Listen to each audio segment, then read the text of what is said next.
iniciar la grabación y rápido repaso. ¿De qué os acordáis?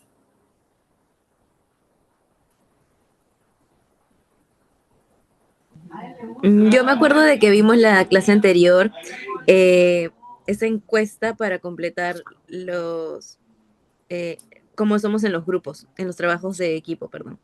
Sí, las 5 disfunciones de un equipo, estuvimos mirando. Correcto. Más cosas.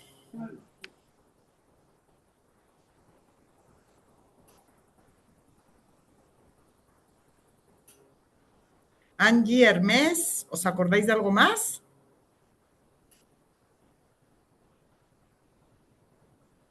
De positividad y productividad, de la matriz de positividad y productividad. Sí, correcto. Y luego estuvimos hablando también de emociones. Y luego os había pedido, esto lo digo para todo el grupo, os había pedido un proyecto para hoy que es el caso Elizabeth. El caso Elizabeth hablaremos de él mañana porque todavía faltan 3 grupos por entregar. Entonces, yo no sé si los grupos que faltan por entregar van a venir a clase hoy o no, pero es importantísimo entregar el proyecto porque la nota de evaluación continua son estos 2 proyectos, el caso Elizabeth y el de la película. Con lo cual, si de repente falta un grupo por entregar, esa es la mitad de la nota que se va. Con lo cual, importantísimo. Las personas que estáis aquí, ¿ya habéis entregado el caso? Yo soy un grupo del que falta, ya lo estoy subiendo en este momento al Blackboard. Qué bien, gracias. Dale. Pues entonces faltan 2. Sí, Creo 2. que mi grupo tampoco lo ha subido todavía, entonces espérame, ya lo valido porque lo iba a subir otra persona y ya. Ok, tenéis hasta las 11:59 hora de Madrid para subirlo. Vale, de acuerdo, sí, gracias. Ok.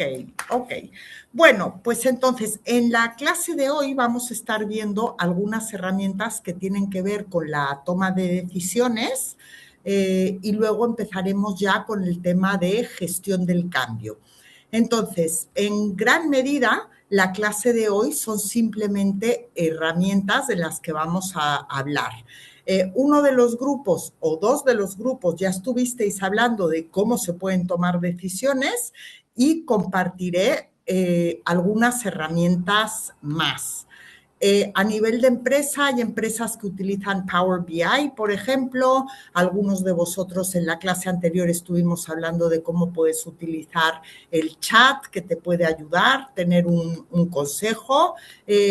Yo no puedo hacer el suficiente hincapié en el peligro que tiene el chat, sobre todo cuando no tenemos conocimiento de algo en profundidad, porque miente más que habla.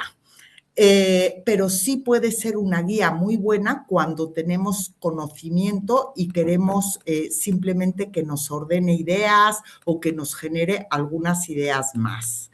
Veo que ya está entrando más gente, así que súper bien.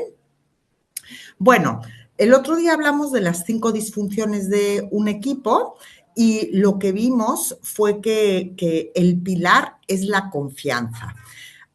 Mainster nos habla de una ecuación que tiene que ver con cómo podemos generar mayor confianza. Y lo que él dice es que hay 4 elementos que van vinculados a generar confianza. Os voy a pedir que penséis en un momento de vuestra vida o en una persona que en algún momento no confiaba en vosotros. Entonces, esta ecuación lo que nos dice es que del 0 al 10, por ponerle una nota, ¿cuánta credibilidad tienes? Por ejemplo, ¿cuánta experiencia tienes? ¿Qué certificaciones tienes? ¿Qué historial profesional tienes? Porque todo eso va a generar credibilidad en tu marca personal. ¿Qué nivel de confiabilidad tienes? Confiabilidad es la predictabilidad. Por ejemplo, cuando alguien te pide algo, ¿puede confiar en que cuando le das una fecha vas a cumplir? ¿Eres predecible de esa manera? y luego el nivel de afinidad o química que tengas con una persona. Y es interesante porque tú puedes tener poca química con una persona, pero si tienes confiabilidad y tienes credibilidad, eso va a ayudar a tu confianza. Lo que directamente destruye la confianza es cuando la otra persona tiene la percepción de que solamente estás enfocado en ti, en lo que tú vas a sacar, en qué vas a ganar con ello. Entonces, yo puedo tener una altísima credibilidad, una altísima confiabilidad, puedo tener afinidad con una persona, pero en el momento en el que la persona piense que yo solamente estoy pensando en mi propio beneficio, ahí es donde se va a romper la confianza. Entonces, pues por ejemplo, puedo tener un 8 y un 6, que sería 16, 22, ¿no? Sería un 22. Bueno, pues para tener una alta puntuación en confianza, cuanto menor sea el número de centrado en el yo, mejor. Porque si, por ejemplo, alguien piensa que yo estoy centrada en 2 puntos, la confianza baja a 11, digamos, ¿no? Si la puntuación, si es más evidente que yo solamente estoy pensando en mí, pues esa confianza se va a romper. En el mundo de los negocios, digamos que efectivamente todos estamos ahí para generar resultados y generar dinero, pero hay dos maneras de hacerlo. Una, pensando en un win-win, que sacamos ambas partes para que cuando nos levantemos de la mesa ambas partes estemos satisfechos, versus el me voy, me siento en la reunión y estoy solamente enfocado en qué voy a sacar yo. Por ejemplo, si en un momento dado necesito que una persona ceda algo para mí, simplemente con explicarle, mira, esto es importante para mí por esto y por eso te estoy pidiendo esta reducción o este cambio, la persona va a dejar de tener la sensación de que solamente estoy pensando en mí. Con lo cual, esa transparencia de qué es lo que me llevo yo y qué es lo que te llevas tú, es lo que va a generar confianza, ¿vale? Pongámoslo en un entorno laboral. Yo puedo tener un liderazgo súper positivo, pero en un momento dado necesito que mi equipo trabaje el fin de semana y en lugar de decirlo abiertamente, por ejemplo, necesito que trabajéis porque mi evaluación de desempeño está en la cuerda, sé que esto es difícil, realmente voy a planificarme mejor para que esto no vuelva a suceder, pero os lo pido por favor que podamos acordar el trabajar el fin de semana, bueno, pues puede que la gente esté descontenta de tener que hacerlo, pero al ver esa transparencia no les voy a generar desconfianza. Si por otro lado yo quiero que trabajen el fin de semana, sé que mi marca personal está en juego y no digo nada, simplemente digo, chicos, toca trabajar este fin de semana, porque sí, porque hay muchas cosas en juego, pero es importantísimo y ellos notan que hay algo que no estoy diciendo o que lo estoy haciendo por mi propio beneficio sin compartirlo, ahí es donde esa confianza se va a romper. ¿Preguntas o comentarios?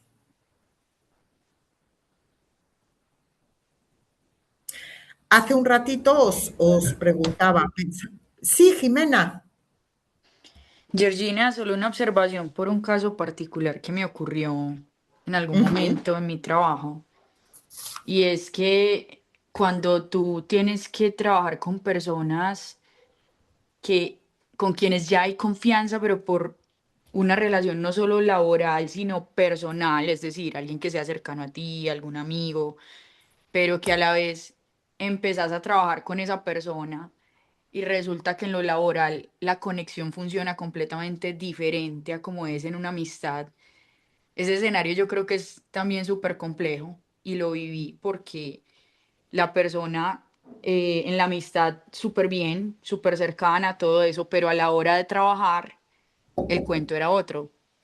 Entonces el cumplimiento no era el mismo, empezó a mezclar las cosas en cuanto a que había una amistad y eso versus el cumplimiento que presentaba o los avances que presentaba. Entonces, eso también afecta mucho la confianza e incluso así uno no quiera, puede llegar también a afectar en algunos casos las amistades si uno no le sabe dar un manejo adecuado. Cierto, cierto. De hecho, aquí yo te preguntaría una cosa. ¿En qué medida es un amigo una persona que se aprovecha de ti en un entorno laboral? Pues mira, realmente con ella, es una chica, con ella generamos una relación de amistad a partir de que trabajamos en la misma empresa, pero nunca nos había tocado en el mismo equipo, sino que ella siempre había estado en otros equipos. Entonces nos volvimos cercanas, pero ya cuando empezamos a trabajar juntas en el mismo equipo y yo ya, digamos que de cierta forma tenía el liderazgo de ese equipo y ella estaba dentro de mi equipo, ahí las cosas cambiaron.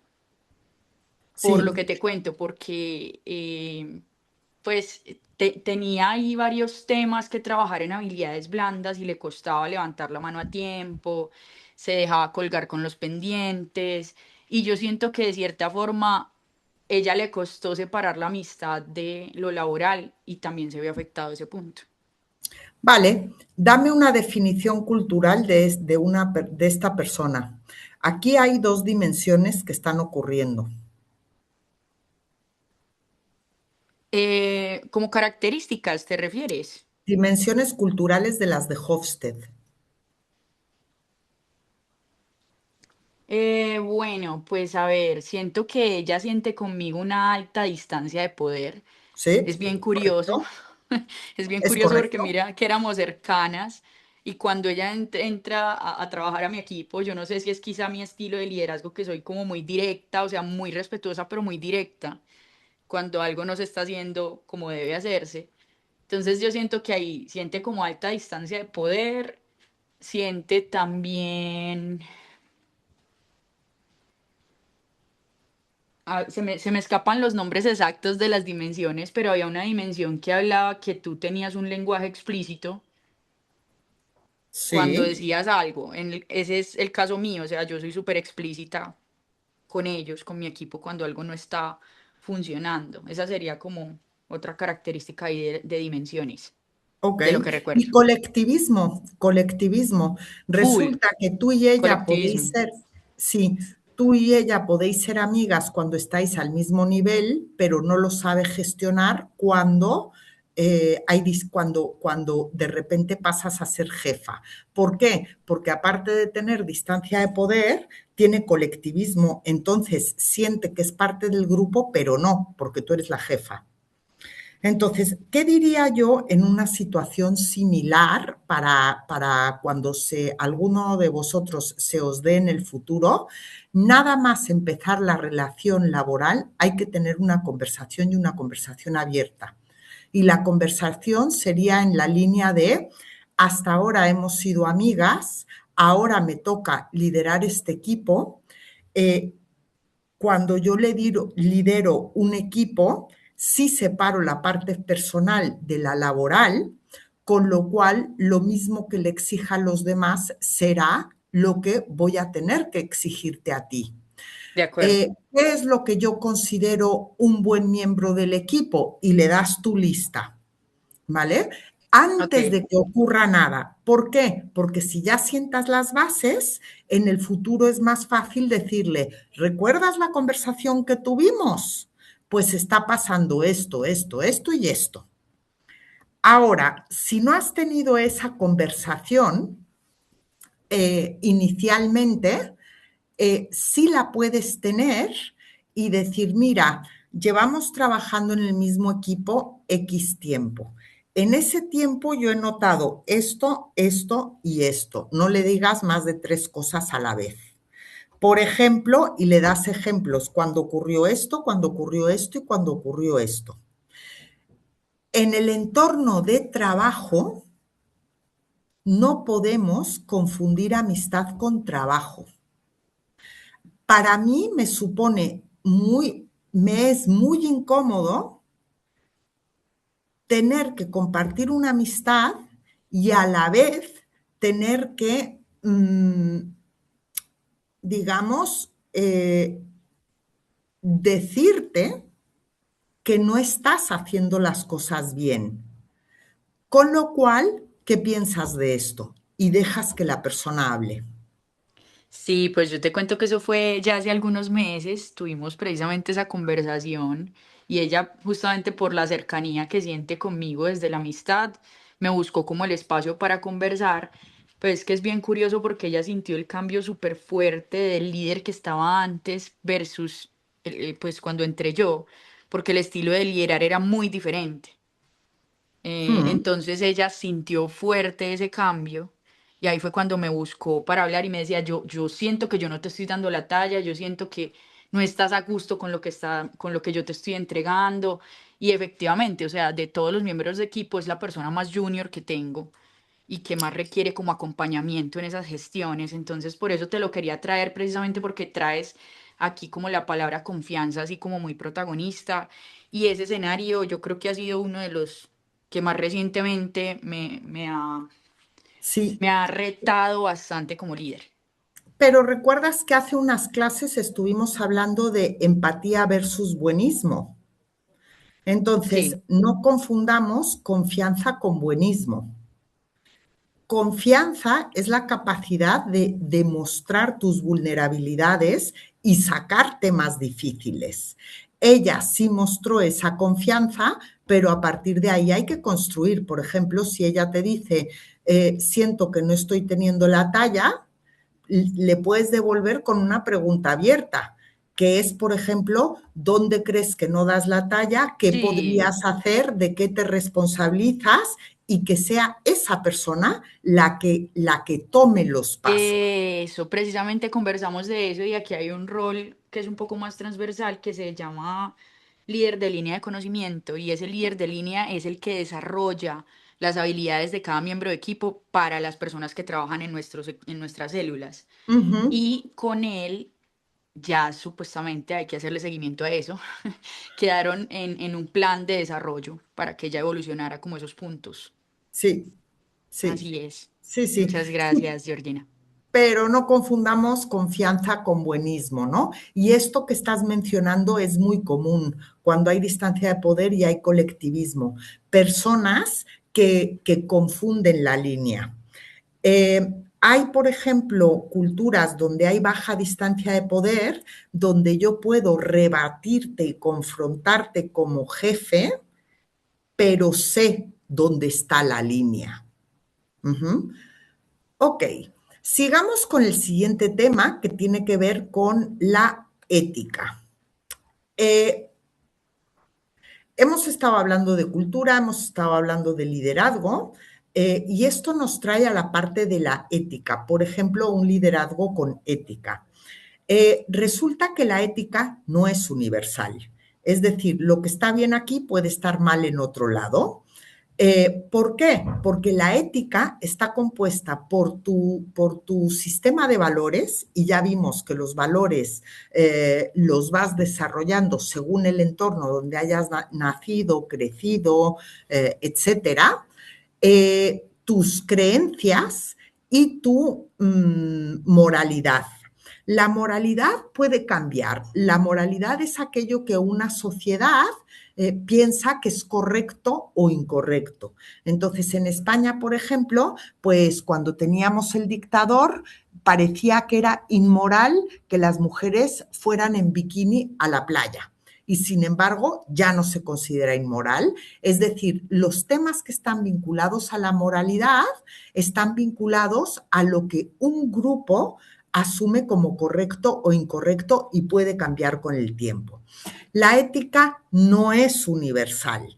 De hecho, hemos tenido que hacer acuerdos acerca de los derechos humanos porque lo que para unos es correcto, para otros no.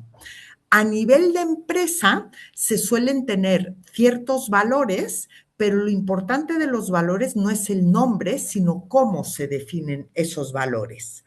Eh, la mayoría de empresas y de profesiones tienen un código deontológico. Ese código deontológico es el que nos ayuda a tomar decisiones de cómo podemos trabajar mejor. Los médicos, por ejemplo, tienen un código deontológico que dice que como médico tienes que ayudar a las personas irrelevantemente de su situación económica o social. Ahora, lo que es interesante es cómo se define ayudar. ¿Por qué digo eso? Porque hay países donde la eutanasia no solamente es ilegal, sino que se considera poco ético.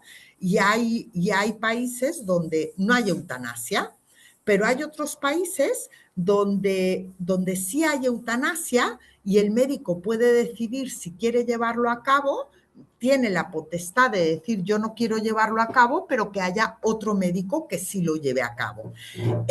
¿Por qué? Porque ahí definen ayudar como ayudar a la individualidad del paciente. Curiosísimo, por ejemplo, a nivel de hospitales y de médicos, ¿no? En el colectivismo es muy común que uno no vaya solo al médico, va acompañado. Y es más, en los hospitales ya dan por hecho que vas acompañado. Si te van a hacer un procedimiento, te dicen cosas como, por ejemplo, oye, cuando termines el procedimiento no conduzcas, que conduzca la persona que vino contigo. Dan por hecho que has venido acompañado. En el colectivismo era muy común, o por lo menos en Europa era muy común en países colectivistas o que tendían hacia el colectivismo como España, Portugal y Grecia, donde los médicos, si tú eras una persona mayor y estabas enferma, los médicos no te decían a ti directamente qué enfermedad tenías, se la decían a tus familiares porque entendían que tus familiares te conocen mejor y saben cómo vas a reaccionar y qué es lo mejor para ti. Entonces, una persona que ya era mayor y que, por ejemplo, tuviese una enfermedad grave o terminal, normalmente el médico hablaba con la familia y la familia decidía si quería contárselo, cuándo se lo iban a contar, cómo se lo iban a contar, quién lo iba a gestionar, etcétera. Y eso no es un tema de ética según el colectivismo. Ahora, en el individualismo, un médico, si tú eres esa persona que está enferma y eres mayor, te va a decir lo que tienes y la gravedad de tu enfermedad para que tú a nivel individual puedas decidir qué vas a hacer. Por ejemplo, si tienes que preparar papeles, quieres despedirte, etcétera. Para una persona o una comunidad individualista, el que el médico le diga a la familia lo que tienes es inaudito. Se considera no ético porque no estás respetando la individualidad de la persona. Fijaros cómo lo que para un país o una cultura puede ser falta de ética, para otra no hay un problema. Esto es para cosas, por ejemplo, grandes, ¿no? Digamos que uno de los grandes valores del ser humano es la supervivencia, pero aparte de la supervivencia, pues luego entran en juego otros valores que igual no están tan claros. En Europa, por ejemplo, tuvieron que pasar una ley en la que dice que si tú estás enfermo por la ley de protección de datos, solamente le puedes dar la información al paciente. ¿Qué es lo que ha ocurrido con todo el tema tecnológico? Que muchos hospitales, tú te abres una cuenta en el hospital para poder descargarte los informes. Entonces, tienes un usuario y una contraseña. ¿Qué suelen hacer las familias? Le piden el usuario y la contraseña a esa persona mayor y son ellos los que gestionan la información, pero el hospital ha cumplido con la ley de protección de datos, ¿vale? Esto nos lleva a una complejidad ¿y esto es ético o no es ético? Os voy a poner dos casos. Este es un norteamericano que vive en Estados Unidos, que está harto de vivir en Estados Unidos y entonces se muda a un país de esos donde el trabajo de menores está permitido, ¿vale? Y entonces él se monta una fábrica en ese país y contrata niños. Ese es el caso A. Vale. En el caso B, tenemos a un norteamericano. Uy, que me está costando esto. Vale. Un norteamericano que tiene una empresa en Estados Unidos consolidada. Él decide mudarse a un país de esos donde los niños pueden trabajar y decide montar una sucursal de su empresa ahí y contrata menores. Caso, a ver, os voy a pasar una encuestita de esas que me gustan a mí.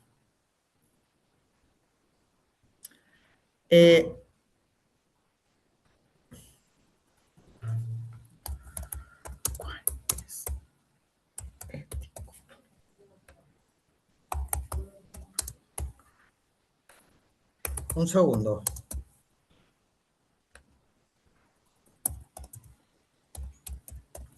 Vale. ¿Cuál de estos casos es ético? ¿A, B o ninguno?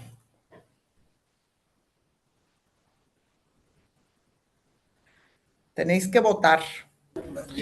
El caso, ¿me podrás repetir cuál era el caso? Yo nada más escuché el P, pero no El caso A es un americano está harto de vivir en Estados Unidos, se marcha a un país, monta una empresa ahí y contrata niños.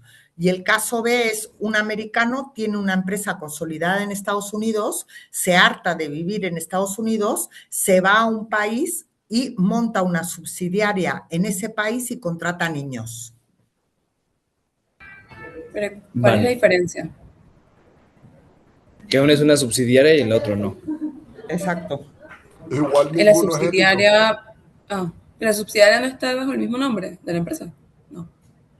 La subsidiaria de la empresa de Estados Unidos.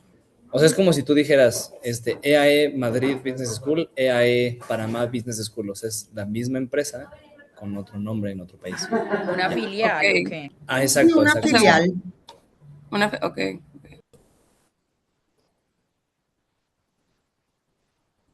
Vamos votando.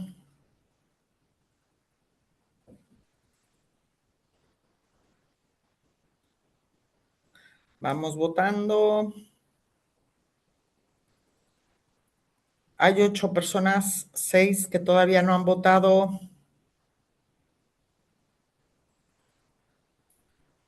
Votamos. Vale. Voy a revelar la respuesta en 3 segundos, aunque no hayáis votado todos. 3, 2, 1. Ay, no os lo enseñé. A ver. Vale, la mayoría votó la tercera opción, que es ninguno. 4 o 5 personas votaron A y ninguno votó B.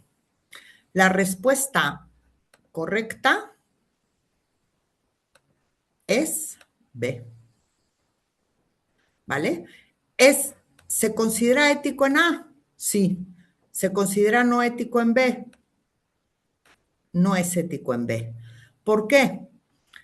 Porque resulta que hemos dicho que la ética no es universal, ¿vale? Entonces, como hay tanta dificultad en decidir si algo es ético o no es ético, Pearson desarrolló una manera de saber, y es, la respuesta a estas 3 preguntas tiene que ser sí. ¿Es legal? ¿Funciona a largo plazo? ¿Puedo hablar de ello? Si la respuesta a las 3 es sí, entonces se considera ético. Otra cosa es que a mí me parezca bien o no me parezca bien. Juan Carlos. Sí, profesora, pero yo tengo una duda, porque al final el tema si es ético o no dependerá mucho de los principios, vamos a decir, de las empresas. En el caso usted puso que sería una filial, independientemente que en el país destino de la filial esté legalmente, vamos a decir, aceptado. Sin embargo, los principios éticos de las empresas, de la empresa en el lugar de origen no lo son. Entonces, hay como una contradicción, independientemente de que sea una filial, la filial debe seguir la orientación, vamos a decir, cultural de la empresa. No sé si Claro, me por explico. eso mismo, el caso B no es ético y el caso A sí lo es. En el caso A, el americano se va solito a ese país y monta una empresa y contrata niños. En ese país es legal, funciona a largo plazo y se puede hablar de ello en público. En el caso B, resulta que como la casa matriz está en Estados Unidos y las empresas que son casa matriz en Estados Unidos se rigen por las leyes norteamericanas, no es legal. Luego, además, si él lo habla en público, te aseguro yo que no va a funcionar. Ahora voy, Manuel. Por ejemplo, le pasó a Reebok y le pasó a Apple, que empezaron a contratar, me parece que Reebok fue en Vietnam y fue un escándalo tremendo cuando la gente se enteró de que estaban las condiciones en las fábricas de Vietnam eran infrahumanas. Hubo un escándalo que le costó muchísimo a Reebok. ¿Por qué? Porque es una empresa americana que se rige por leyes americanas, etcétera. Lo mismo le pasó a Apple. Ahora, resulta que nosotros que venimos o que trabajamos en empresas multinacionales grandes, las multinacionales grandes se rigen por la ética, digamos, de las primeras potencias, en donde el trabajo de menores no es legal, mejor que no hables de ello y no te va a funcionar a largo plazo.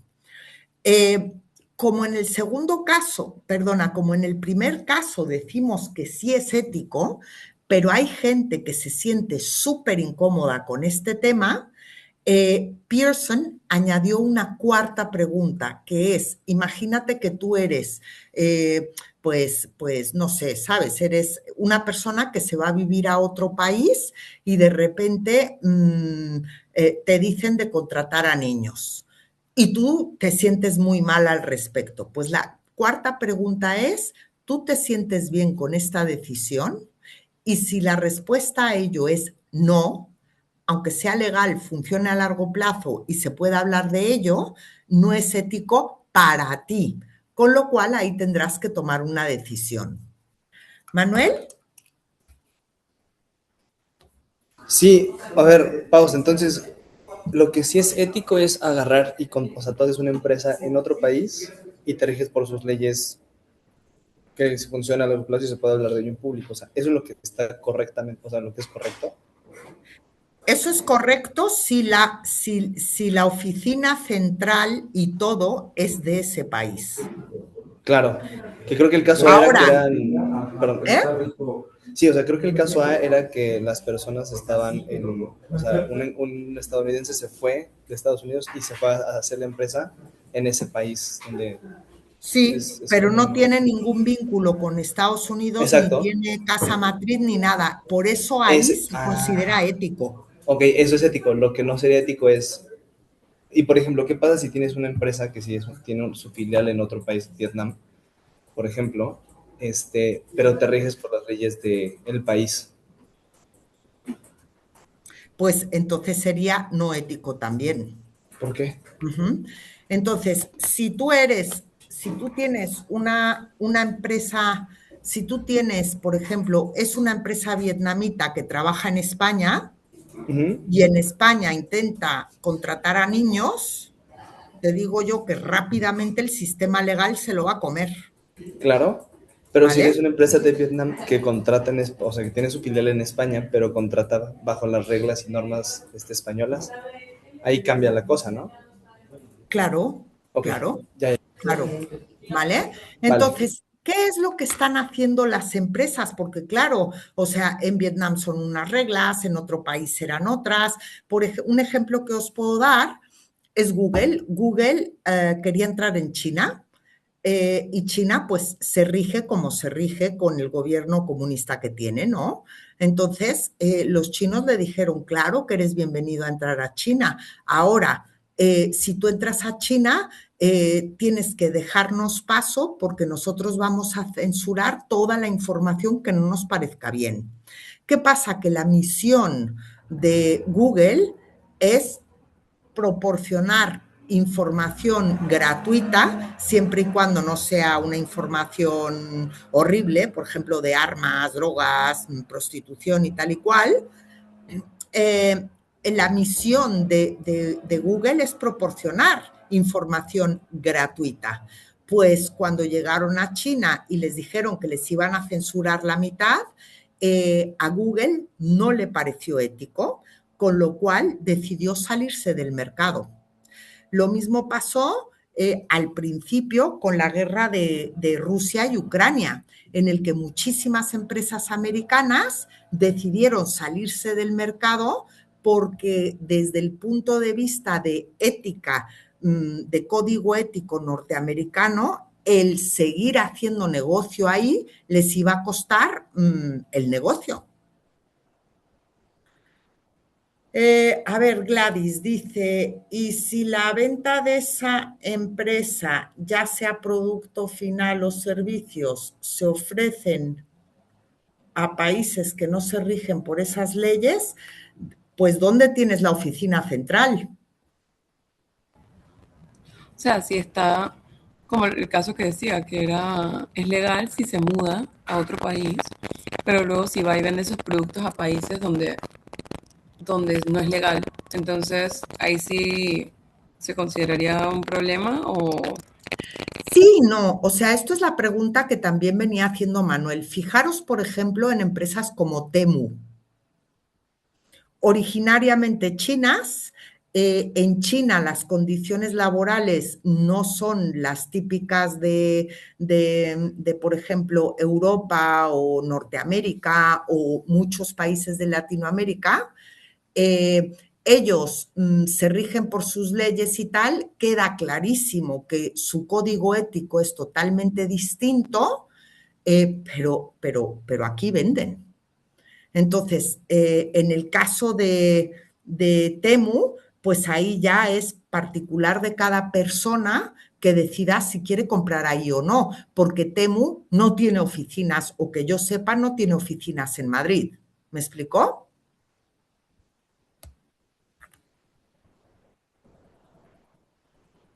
Ok.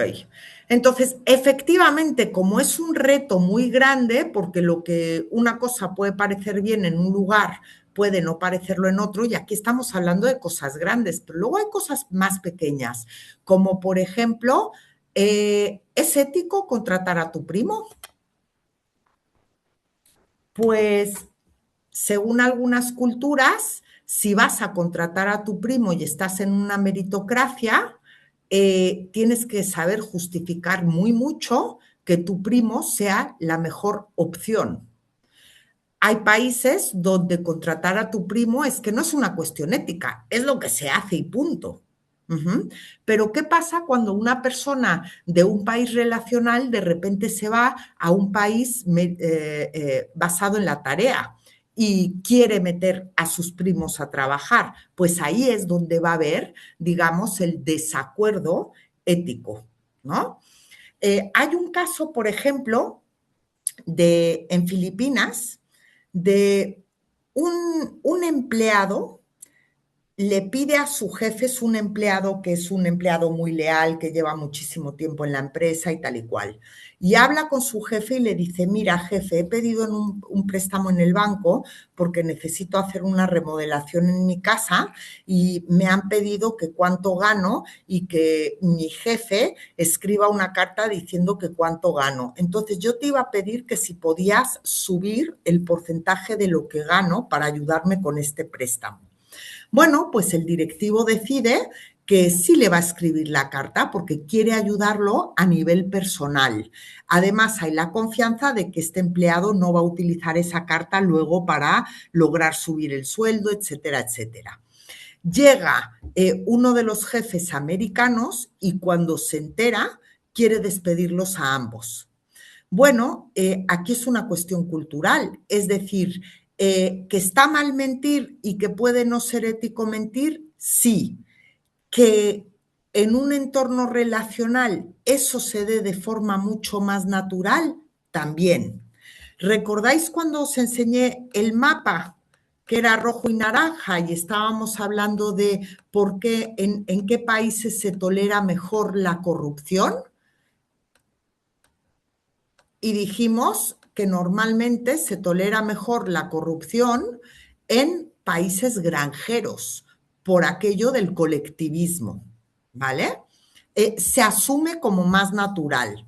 Ahora, empresas que están actuando a nivel global y que tienen varias filiales a nivel global, lo que hacen es desarrollar un departamento de compliance en el que, irrelevantemente de en qué país estés, sigas las mismas, el mismo código ético. Entonces, hacen un sistema global de cumplimiento, hacen que los empleados conozcan este código, súper importante que conozcan también las repercusiones de incumplir y las sanciones que puede tener. Y luego instauran un sistema para investigación internacional para ver si efectivamente se está cumpliendo en todos los lugares o no. Es decir, desarrollan un código ético a nivel global independientemente de en qué país estén. Y normalmente estos códigos éticos son códigos éticos que a nivel global o multinacional suelen ser muy comunes, como por ejemplo no dar mordidas, no contratar a tu primo, etcétera, etcétera, no invitar a comer, ese tipo de cosas. ¿Preguntas? ¿Comentarios? ¿Todo en orden?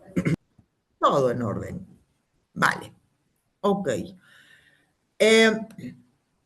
Interesante, pues eso, ¿no? Porque lo que a cada uno nos puede parecer más o menos normal. Fijaros lo que tengo españoles aquí. ¿Hay algún español? Aquí hay uno. Uno. ¿Quién eres? Oscar. Oscar. Viva España.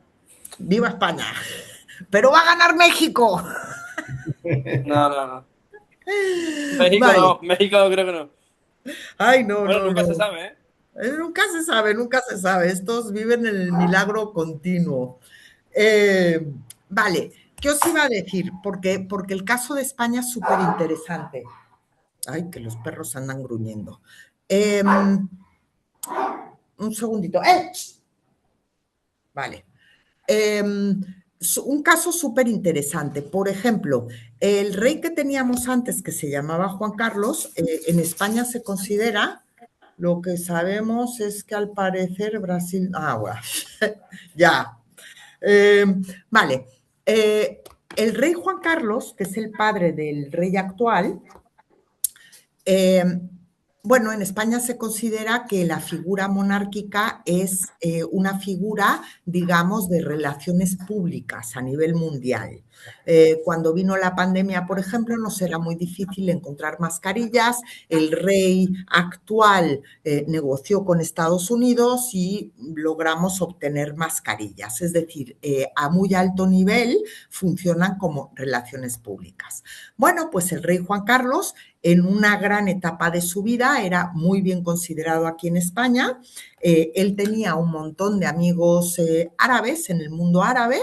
Y entonces, pues bueno, pues pasaban cosas como que nos dieron el contrato para construir el tren a Meca, por ejemplo. Nosotros tenemos empresas constructoras por ejemplo, de vías de tren y infraestructuras así grandes que son bastante potentes en España, ¿no? Bueno, pues nos llevamos el contrato para hacer el tren a Meca. Y como eso, pues nos llevamos infinidad de otros contratos en empresas privadas y empresas semipúblicas y públicas. Pasó el tiempo y de repente, pues no sé cómo, salió el hecho de que el rey había aceptado regalos y dinero por haber conseguido esos contratos, digamos, favores con otros árabes. De repente, en un momento dado, algo que no había sido considerado como falta de ética, sino algo totalmente normalizado, de repente empezó a considerarse falta de ética.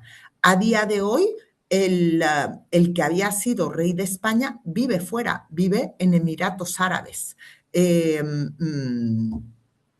No dimitió, ¿qué hace un rey? Abdica, ¿vale? El rey abdicó y finalmente empezaron a haber muchísimos escándalos y ahora vive fuera de España. Lo que quiero decir es que a veces en algunos entornos hay cosas que ni siquiera se cuestionan y que de repente con la globalización vamos tomando tendencias de decir, oye, esto es correcto y esto no. Con lo cual empiezan a generar muchas leyes nuevas para poder decir, si no es legal, entonces tampoco es ético. Por ejemplo, a nivel europeo cambiaron una ley y dijeron que cualquier regalo a nivel de empresa que tú recibas que cueste más de 60 euros ya no se considera un regalo, se considera una bribery, un soborno, aunque sea un soborno alegre, digamos. Con lo cual, si tú ahora quieres dar un regalo inocente, ese regalo inocente tiene que costar menos de 60 euros porque si no, no es legal y además tendrías que declararlo y con eso evitamos el tener que estar pensando, esto será ético, si para ti es ético, pero para mí no, ¿qué hago? Yo os conté que Google se salió de China, pero hay empresas alemanas que desde el individualismo actúan de otra manera. Por ejemplo, es común que países tipo Marruecos, tú por el hecho de que te presenten a un contacto importante, pues tengas que dar una comisión. Eso ocurre en muchísimos países latinoamericanos también y en algunos niveles de España también. Bueno, pues los alemanes lo que hacen es que pagan ese soborno, pero en su contabilidad ellos ponen pago por la presentación de fulanito de tal para el contrato de no sé qué y de no sé cuánto. ¿Qué es lo que dice el alemán? Yo voy a ser autorresponsable, yo voy a ser transparente. Si el otro no lo quiere declarar, es asunto suyo, pero yo cumplo como tengo que cumplir. A ver qué pone por aquí. Trabajé en una empresa americana y no dejaban aceptar ningún regalo. Era el gracias, pero no gracias. Muy diferente a empresas en Latam, por ejemplo, sí. Y hay empresas en España, por ejemplo, que sí te dejan aceptar regalos pequeñitos, pero tú a la persona que te hace el regalo le tienes que decir que ese regalo pasará a una rifa. Por ejemplo, es muy típico recibir regalos en Navidad. Pues todos los regalos se van a una rifa y luego todos los empleados o todo el departamento que suele recibir regalos hacen esa rifa, todo mundo obtiene un regalo, pero ya no es un regalo personalizado de alguien que te lo dio con una intención. En empresas donde he trabajado hay topes en dinero. Puedes recibir regalos, pero depende del... Sí, exacto, Jimena. Sí, efectivamente. Es por eso. Y en cuanto tú pones la regla, digamos, el que se salte la regla ya está haciendo algo que no es ético. Cuando hablamos de legal, no necesariamente tiene que ser la legalidad dentro del gobierno. Puede ser la legalidad dentro de las reglas que te pone tu empresa. Ok, vale. A ver, ok. Entonces, espérame, voy a ver. Ay. Vale. En el chat os voy a poner un enlace para que veáis un vídeo, porque si lo pongo aquí no se oye bien. Y voy a mirar a ver cuánto dura y entonces ya... Vale, esperad. A ver. Vale. Son 5:48 minutos, 5:48. Yo os voy a dar 6 minutos y medio por aquello de si os retrasáis o queréis poner el traductor o lo que sea. Y en 6 minutos hablaremos de este vídeo. Es un poco viejo porque es del 2018, pero vamos, sigue estando a la orden del día. Si alguien lo puede compartir en el chat para que podáis verlo, y en 6 minutos y medio estamos de vuelta. Gracias.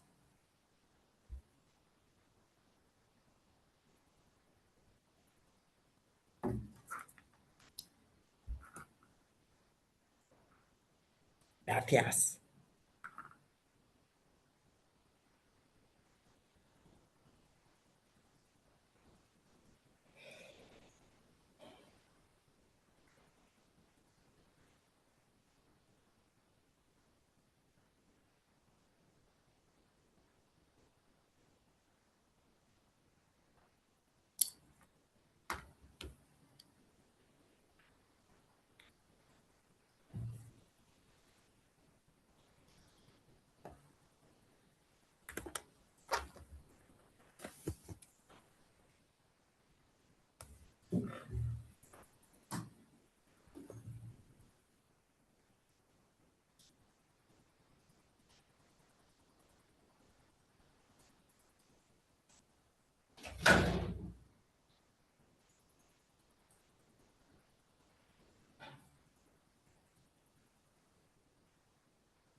Disculpe, profe, que me fui un momento y volví a entrar. ¿Dio alguna instrucciones con relación a la pantalla? ¿Perdona? Que, ¿Perdona? que me sacó la señal y volví a entrar de una vez. ¿Usted dio alguna instrucciones con relación a lo que está en la pantalla? Que era que veáis este vídeo y en 6 minutos, que es lo que tarda, hablamos de ello. Perfecto. Está bien. 5 minutos ahora. Ok.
Ok.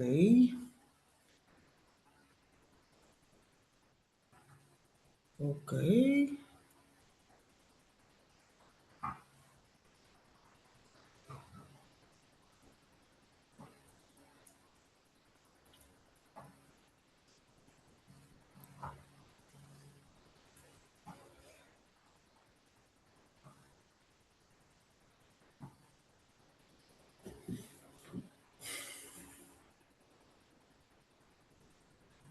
Para el resto quedan 30 segundos.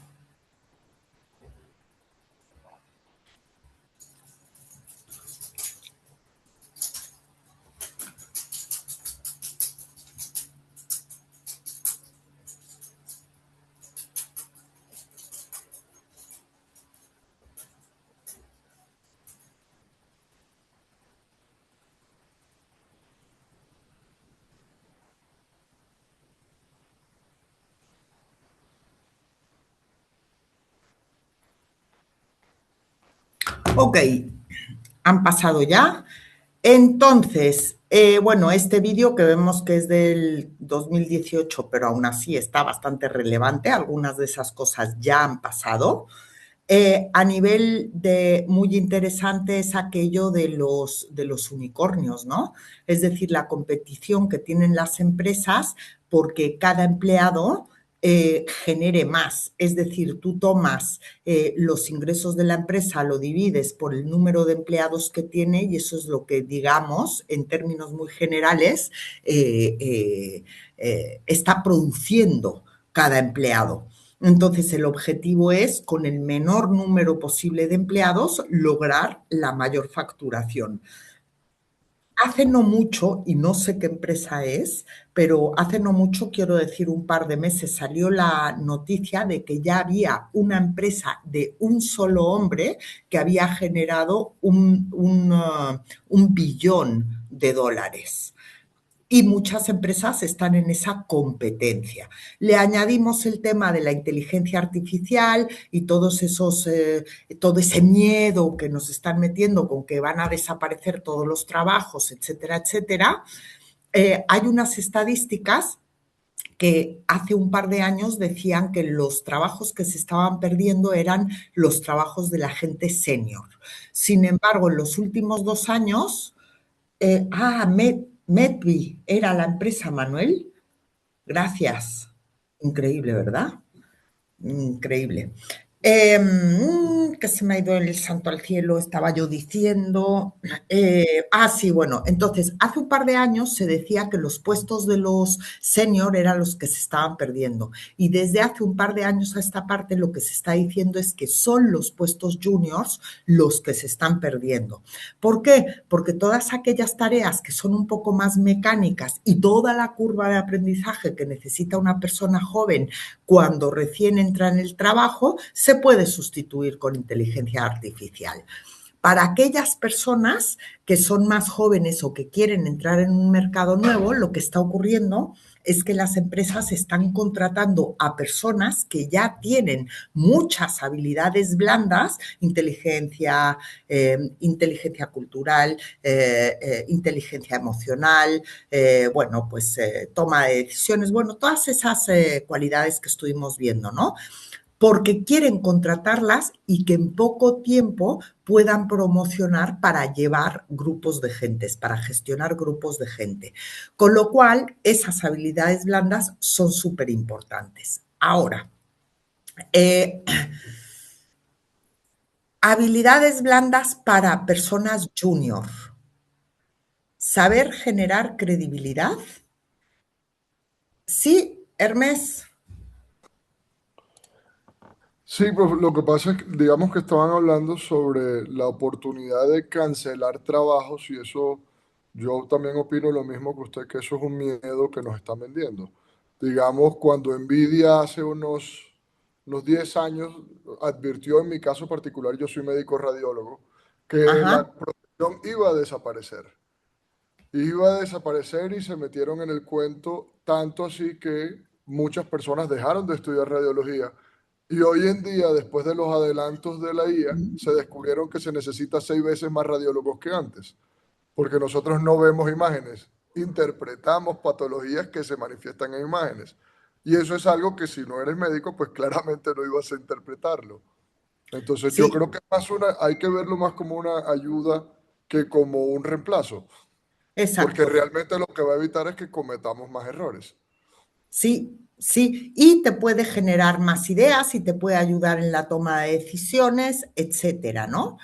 Pero bueno, a nivel de jóvenes, las habilidades que sí se pide que se estén desarrollando es mentalidad analítica, eh, pensamiento crítico y cómo generar credibilidad dentro de tu equipo. Y esto va en línea con lo que estaba diciendo Gladys al principio de clase, ¿no?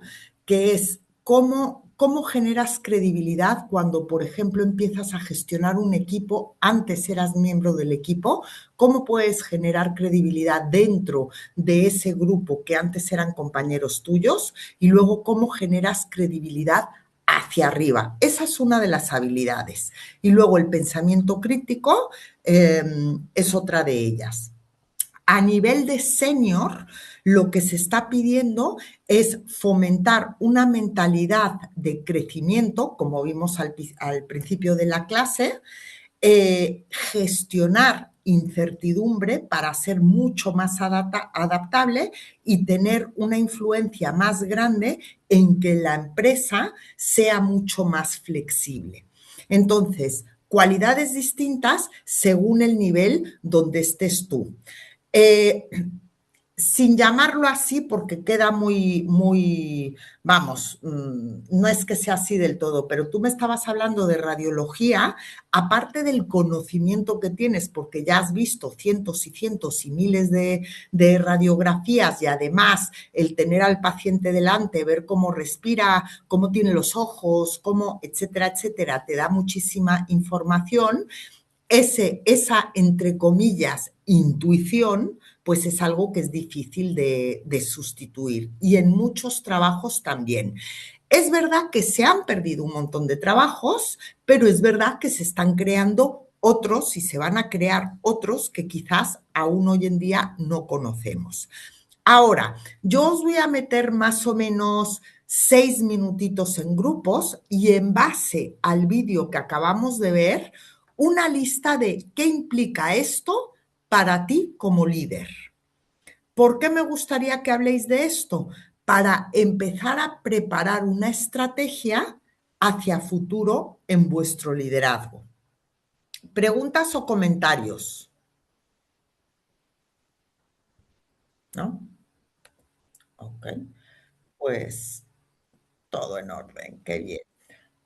Nope. Vale, poquito, 5 minutos, una lista lo más extensa que podáis. Y los grupos van a ser de 5 personas. Nada, 5 minutitos.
Buenas.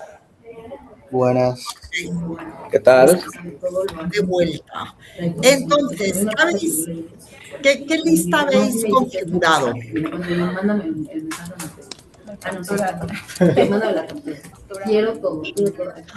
Pusimos la del grupo 2. Una cosita, hay personas que todavía tienen el micro puesto. Manuel, Perdón. Cristóbal. Ay, gracias. Entonces, hemos visto ya algunas listas. Toma de decisiones basada en datos, sí, esa es, pues, pensamiento crítico, planificación y análisis estratégico, sí, visión estratégica, efectivamente, gestión operativa del conocimiento, sí, y de hecho hay una empresa que se llama Pike, que está diseñando unos modelos nuevos. Pues os puedo enseñar algo ahora que tiene que ver con Pike y que tiene que ver con gestión del conocimiento. Súper interesante porque en los años 90, aparte de recursos humanos, había una figura que era el gestor del conocimiento y de repente desapareció. ¿Por qué? Porque no teníamos las herramientas.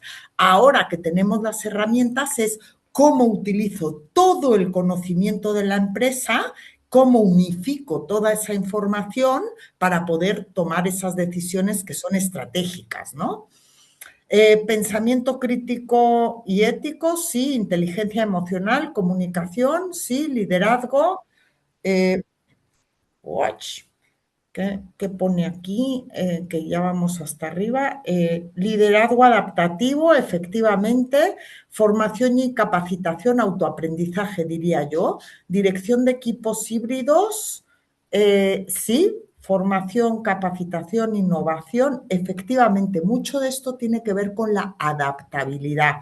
Y bueno, ni qué decir que el hecho de que estéis en un máster ya muestra muchos de esos rasgos, ¿no? De curiosidad, aprendizaje constante, análisis, etcétera. Mentalidad de crecimiento, efectividad, hiperproductividad, validar contexto, valoración de los riesgos y liderazgo basado en datos, pero con criterios, sí. Basado en datos con criterio. ¡Ay, pero qué lista que me habéis enviado! Ok, saber leer a las personas. Bueno, esta es, mira, casi todo lo que estamos haciendo en esta clase es cómo me leo a mí y cómo leo al que tengo delante. Y eso sirve para la vida misma y para el trabajo, desde luego. Adaptación al cambio, saber elegir el qué y el qué no, sí, toma de enseñar a verificar, utilizar la IA. Mira, muchas de estas cosas que es saber pensar, bueno, eso siempre, por favor. Pensamiento crítico, sí, efectivamente, todo esto, automatización de tareas, sensibilización del impacto, efectivamente, trabajar también fuertemente en la gestión del cambio. Sí, pues mira, eso va vinculado a lo de la aversión a la incertidumbre, que ya hemos hablado extensamente. Exploración de trabajos del futuro con el fin de generar un plan. Efectivamente.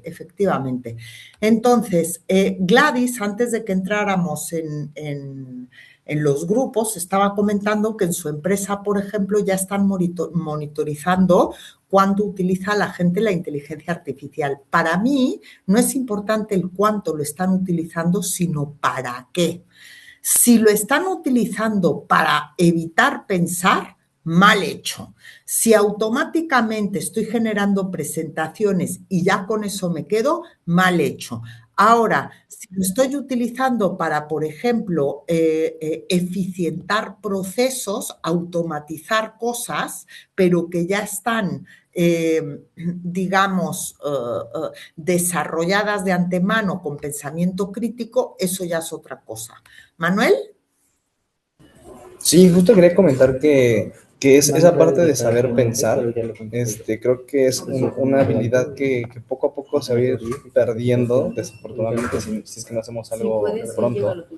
Porque justo yo tengo aquí en México, en el TEC de Monterrey, yo soy egresado de esa institución, Y cada 6 meses me invitan a hacer unas evaluaciones a los chicos, a los que están por salir de la carrera, de diferentes carreras.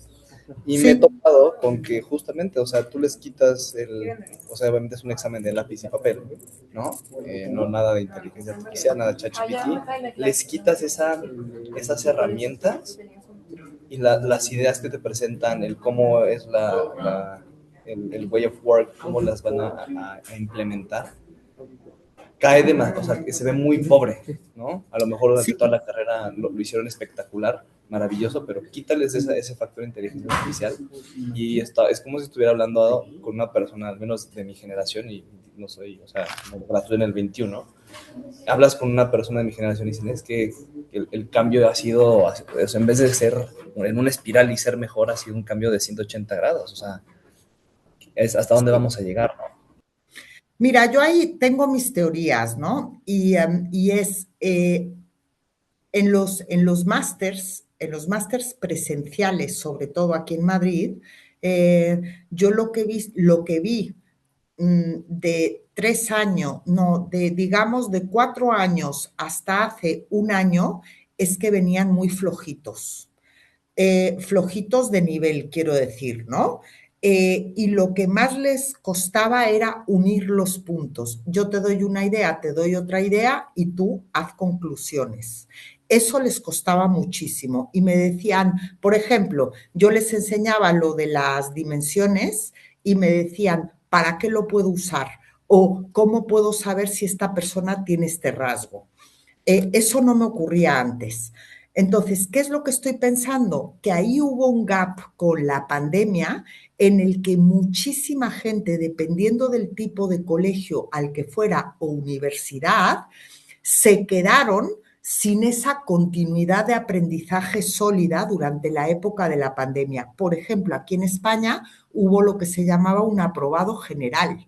Entonces, como muchas personas iban a un sistema público donde no todo el mundo tenía opción a ordenadores, donde no todo el mundo tenía un iPad, etcétera, etcétera, pues los profesores se vieron y muchos colegios ni siquiera tenían esos instrumentos tampoco, pues les enviaban a casa ejercicios, pero entre que te los reviso, viene de vuelta, depende de la edad que tengas, etcétera, etcétera, el nivel bajó muchísimo y entonces hicieron lo que se llamaba un aprobado general.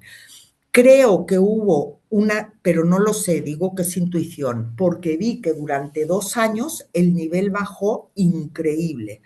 Desde hace año y medio, vuelvo a ver fortalezas.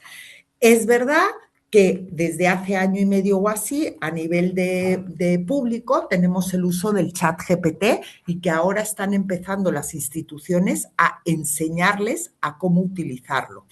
Un experimento que yo realicé a nivel universitario, pero estoy hablando con personas de más de 7 países de Europa, yo tenía 2 grupos. Entonces, a un grupo le dejé que hiciera lo que quisiera. Yo daba clase presencialmente, algunos de ellos se gastaban su tiempo en WhatsApp, en redes sociales, pero al mismo tiempo estaban en clase y luego usaban el chat GPT y no sé qué y no sé cuántos, y yo dejé que lo hicieran de su forma natural. Al otro grupo les mostré un estudio del impacto que tiene la inteligencia artificial en el cerebro y los patrones que se van creando, y volvimos al siglo XX. Y les dije, os propongo lo siguiente. Os propongo que en clase no utilicemos nada de tecnología. Es más, os pediré que escribáis las notas a mano y luego os enseñaré a utilizar el notebook LM para convertirlo todo en digital y que podáis estudiar. Digo, esa es una opción. El que quiera utilizar el ordenador, que solamente utilice el Word para poder tomar notas. A la hora de hacer presentaciones podéis usar el Canva o lo que queráis, pero una vez más con el uso de IA medido.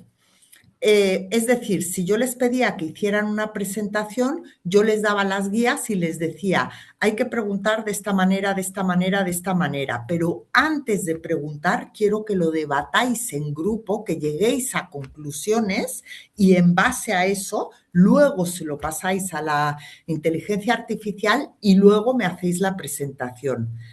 El conocimiento, o sea, la diferencia de conocimiento que se llevó un grupo versus el otro, increíble la diferencia, ¿eh? Hasta cómo pensaban, cómo me analizaban las cosas, totalmente distinto. Entonces, bueno, pues ese es el patrón que yo estoy viendo. Vale, habéis hecho una lista súper extensa de todas las habilidades. De esas habilidades podéis hacer exactamente el mismo ejercicio que hicimos antes, es decir, ¿cuáles de esas habilidades necesitas tú para tu trabajo? Ves que eres débil en ello y empieza a hacer investigación de paso a paso cómo lo puedes ir mejorando para ser autodidacta. ¿Preguntas o comentarios hasta ahora? No por el momento, Georgina. Ok, y la lista que me habéis proporcionado está muy en línea con lo que dicen los estudios. Pensamiento crítico, pensamiento estratégico, pensamiento analítico y luego las habilidades blandas de comunicación, gestión de incertidumbre, etcétera, etcétera. Ok. Vale. Si juegas, a ver, que voy a mirar, que estas gafas ya me las que tengo otras.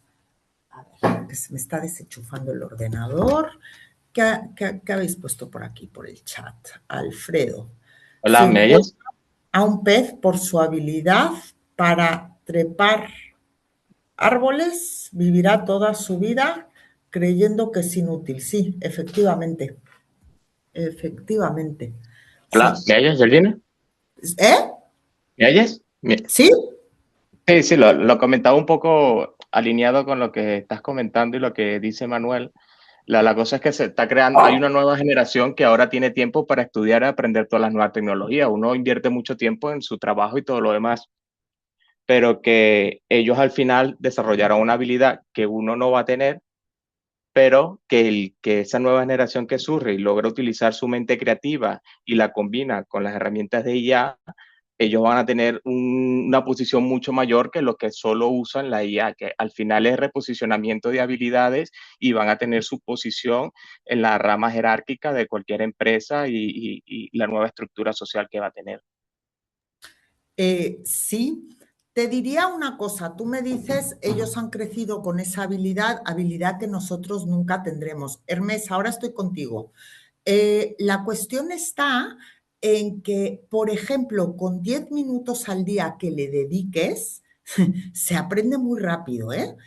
Yo, por ejemplo, te digo una cosa, o sea, por el tipo de trabajo que tengo y todo eso, ¿no? Y responsabilidades que tengo y tal y cual, pero no estoy esperando a tener 5 horas seguidas o hacerme un curso, sino que de repente miro un vídeo de cómo, por ejemplo, a mí me encanta el Instagram para aprender a hacer cosas. Es verdad que te meten muchas cosas que no funcionan, o sea, que no tienen que ver, pero hay canales que te van enseñando pequeños trucos. Todo eso me lo meto en un grupo de WhatsApp y a la que tengo digamos, 15 minutos, digo, voy a experimentar con esta cosita a ver qué tal.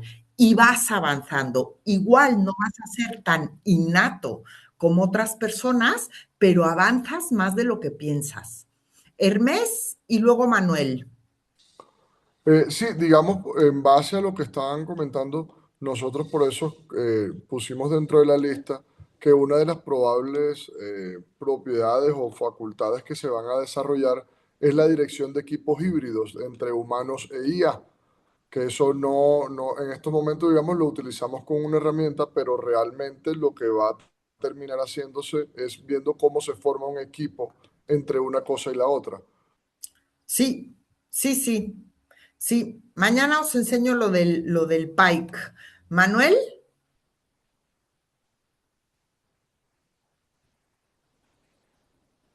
Ya, perdón, es que sí, justo estaba hablando en mute. Sí, o sea, justo creo que ahorita el tema es que las personas y las nuevas generaciones están demasiado bombardeadas en cuanto a información, todo, ¿no? O sea, al final del día el cerebro tiene una capacidad limitada de poner atención en ciertas cosas, por eso muchas veces las personas están y no están, o sea, están pero no están presentes, no están escuchando a lo que estás comentando, etcétera, etcétera. Por ejemplo, hay diversos estudios que marcan que las nuevas generaciones, que ya son alfa y zeta y no sé qué, ya no sé en qué número o letra vamos, estos chicos ya tienen el nivel de atención es menor a 8 segundos. Entonces, ¿por qué? Porque ellos quieren algo rápido y ellos quieren algo ahorita. Quiere decir, por ejemplo, si tú agarras y haces vamos a leer este libro, ellos lo que van a hacer es van a ir, lo van a buscar en ChatGPT, le van a decir, necesito que seas un bla, bla, bla, le van a dar todo el contexto, le van a decir, este libro quiero que me lo condenses es más, ni siquiera lo van a leer, lo van a meter en un audiolibro para que ellos nada más lo escuchen. Entonces, al final del día tú vas a tener creo que no me acuerdo quién decía, vas a tener una generación que sabe utilizar muy bien la inteligencia artificial, pero que a la hora de ver la parte de los datos y a la hora de decir, no, pues es que es correcto o es incorrecto lo que está generando, pues ahí es donde nosotros, a nuestra generación de personas que conocimos el mundo sin inteligencia artificial, vamos a poder, digamos que brillar en ese sentido, y era muy en línea lo que comentaba Hermes, y eso es nuestra función como eventualmente senior leaders, es, ok, la inteligencia artificial nos va a tomar por sorpresa si no capacitamos a nuestras personas y no me capacito yo. Puede ser en 10 minutos al día o pueden ser 1 hora a la semana, pero debemos empezar poco a poco a introducirnos en eso. Si no, eventualmente, las nuevas generaciones, si tú te pones a hacer un reporte que te tarda 3 días, un millennial o una generación Z o una generación alfa, lo hacen en 30 minutos, evidentemente te puede evidenciar y puedes quedarte tú mal parado, ¿no? Sí. Hay un estudio que se hizo, es que leo un montón de estudios y luego no me acuerdo de dónde los he sacado, pero hay un estudio que hicieron en China en el que vieron que la eficiencia de los alumnos había subido en un 80%, sus notas de evaluación continua habían también subido un X%, pero cuando llegaban al examen final y era un examen final sin tecnología, las notas y el conocimiento habían bajado en 20% sobre años anteriores, en línea de lo que estás diciendo. ¿Pedro? No, Georgina, yo justo, o sea, quería comentar un poquito muy parecido a lo que comentaron los compañeros. Yo creo que nosotros estamos en una situación privilegiada porque vivimos un mundo y trabajamos en un mundo sin inteligencia artificial, ¿no? Entonces, un poco lo que tenemos que aprender es, y hay que tratar de enseñarle eso a las próximas generaciones, es cómo la inteligencia artificial te ayuda a tomar la decisión, pero no toma la decisión por ti. Que creo que eso es lo más importante, que es lo que no podemos perder, ¿no? Ser nosotros quien, con los análisis que te ayuda con mucha más rapidez y mucho más deep la inteligencia, tome la decisión, ¿no? Sí, sí.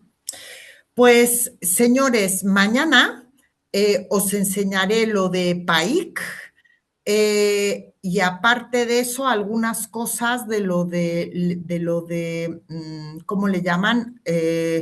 CICO, que es en C-Level el que lleva el conocimiento. En teoría es la primera generación que va a tener un Memo IQ, un menor IQ que la de sus padres, mira. En fin, pues mira, trabajito tenemos como padres. Señores, buenas tardes y nos vemos mañana. Seguimos con más. Perfecto, Muchas Georgina, gracias. Hasta luego. Gracias, adiós. Gracias, hasta luego. Gracias. Adiós. Gracias.